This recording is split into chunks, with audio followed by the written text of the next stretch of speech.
সালাম আলাইকুম সবাইকে। আজকে আমরা দেখব কিভাবে নগদ অষ্টআশিতে আইডি রেজিস্টার করতে হয়। আইডি রেজিস্টার করার জন্য সর্বপ্রথম ইউজার নেমটা বসাবো। দেখেন আমি ইউজার নেম শাকিল আহমদ 5 বসিয়েছিলাম।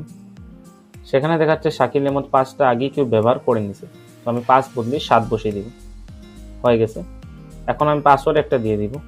পাসওয়ার্ডটা 6টার থেকে ভিতরে 14 ওয়ার্ডসের ভিতরে থাকতে হয়, তো আমি 6টার থেকে 14টার ভিতরে বসিয়ে দিলাম। কন্টিনিউ করলাম।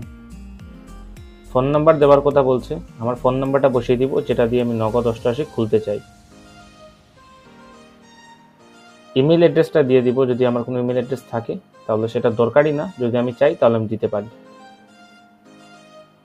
নিচে বলছে আমাকে রেফারেল কোড দেওয়ার জন্য।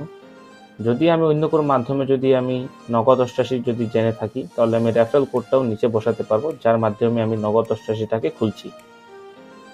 সেটা হওয়ার পর কমপ্লিটে যাব। কমপ্লিটে ক্লিক করার পর আমার নগদ অষ্টআশিতে আমি এসে যাব। সেখানে গিয়ে সবথেকে প্রথম আমি প্রোফাইলে যাব। প্রোফাইলে আসার পর সবথেকে নিচে গিয়ে এখানে আছে পার্সোনাল ইনফরমেশন। সেখানে গিয়ে দেখতে পারবেন আমার ভেরিফাই ওটিপিতে ক্লিক করে একটা ভেরিফিকেশন কোড বলছে বসানোর জন্য 5744, সেটা বসিয়ে দিলাম। সেটা প্রত্যেকবার চেঞ্জ হতে থাকে। তারপর রিকোয়েস্ট করব একটা ওটিপি, যে নাম্বারে নগদ অষ্টআশি খুলছি সেই নাম্বারে একটা ওটিপি আসবে। ওটিপিটা বসিয়ে দিব, তারপর সাবমিট করে দিব। তারপর আমার আইডি রেজিস্ট্রেশন কমপ্লিট হয়ে গেল। ধন্যবাদ।